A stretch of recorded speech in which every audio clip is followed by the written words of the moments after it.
Good morning बच्चों, कैसे हैं आप सभी बच्चों। कल की क्लास में मैंने आपका जो चैप्टर था घर की याद, उसको अच्छे से समझा दिया था, एक्सप्रेशंस उसका। तो आइए आज हम इसके क्वेश्चन आंसर्स देखते हैं।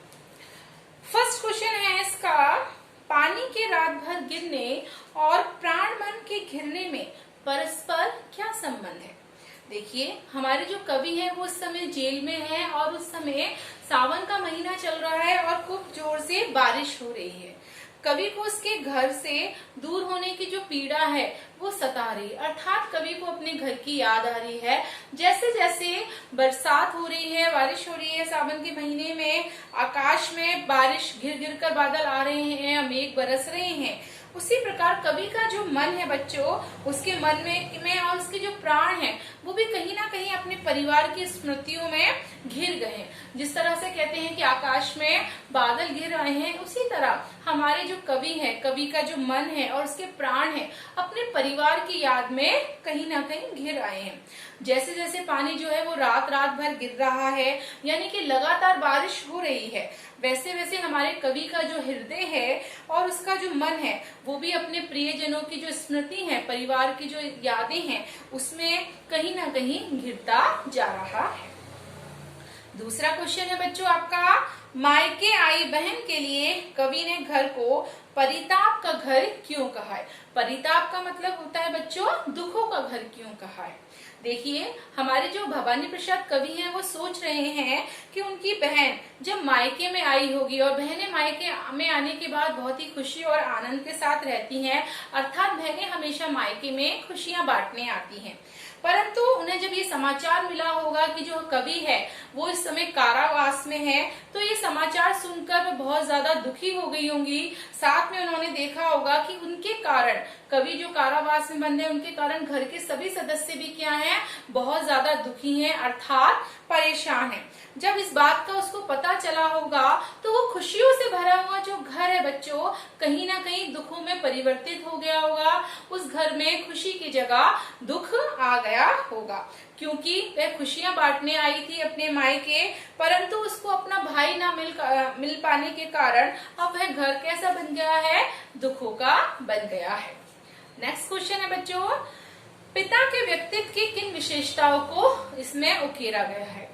जैसा कि मैंने आपको पढ़ाया था उससे भी आपको वैसे पता लग गया होगा।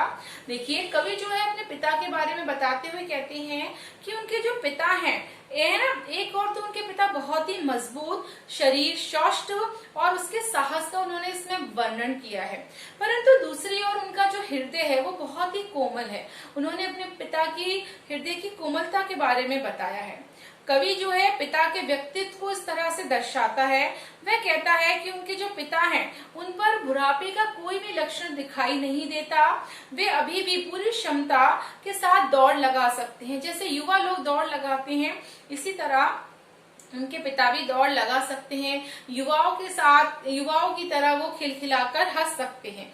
साहस तो उनके अंदर इतना है कि यदि उनके सामने शेर भी आ जाए तो उसको भी देखकर वह नहीं डरते, अर्थात क्या मौत को देखकर भी वह हिचकिचाते नहीं है। उनकी जो आवाज है उसमें बादलों जैसी गरजना है ना, और तो और काम करने में तूफानों जैसी गति है। और तो और गीता का पाठ उनका धार्मिक प्रवृत्ति का एक बहुत ही अच्छा उदाहरण है। साथ में वो गीता का पाठ करने के बाद 207 उठक बैठक भी करते हैं। साथ में मुद्रा हिलाकर उनका व्यायाम करने से उनका जो शरीर है बहुत ही मजबूत और स्वस्थ हो गया है। लेकिन उनका जो बच्चों हृदय है वो बहुत ही कोमल है। वे अपने बच्चों में कवि को ना पाकर रो पड़ते हैं। उनके हृदय में कवि के प्रति हर समय चिंता बनी रहती है। आइए नेक्स्ट क्वेश्चन देखते हैं।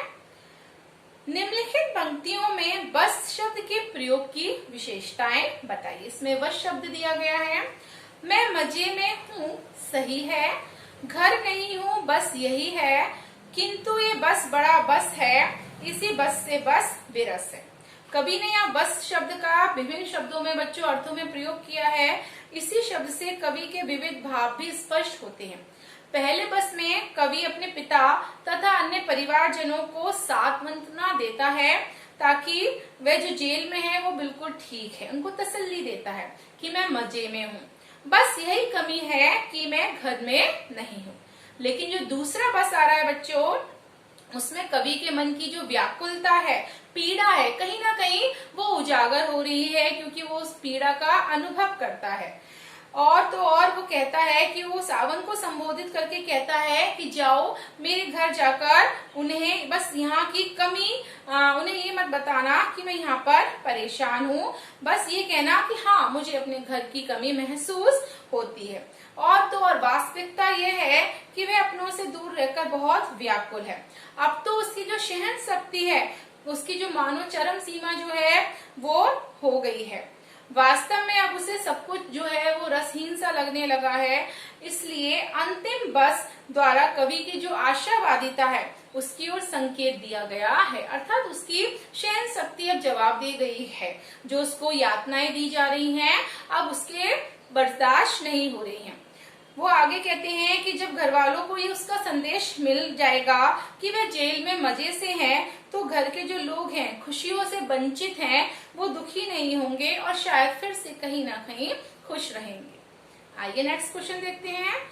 कविता की अंतिम जो 12 पंक्तियां हैं उनको पढ़कर हमें कल्पना करनी है कि कवि अपनी किस स्थिति व मनोस्थिति को अपने परिजनों से छिपाने का प्रयास कर रहा है।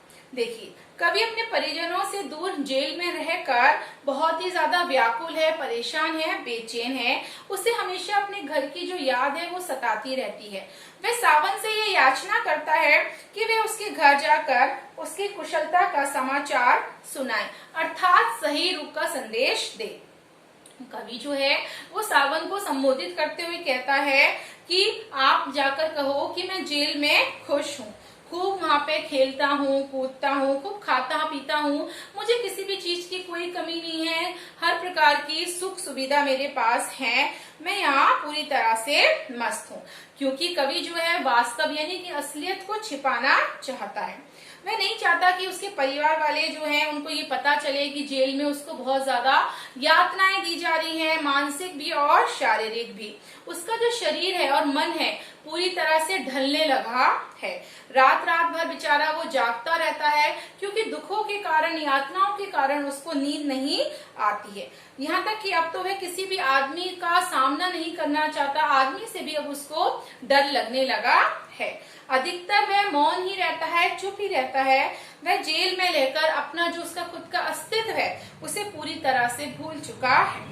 कवि अपनी वास्तविकता को छिपाकर सावन को कहता है कि तुम जाओ और मेरी कुशलता का संदेश देना। उनको कहना, मेरे परिवार वालों को जाकर सुनाने का वो आग्रह करता हुआ कहता है कि आज मुझे कोई भी दुख नहीं है। उनकी आंखों में कवि की जो याद है वो आंसू के रूप में ना उभर कर आए। तो बच्चों, ये आपके घर का ही जो याद है चैप्टर के क्वेश्चन आंसर्स थे। Thank you.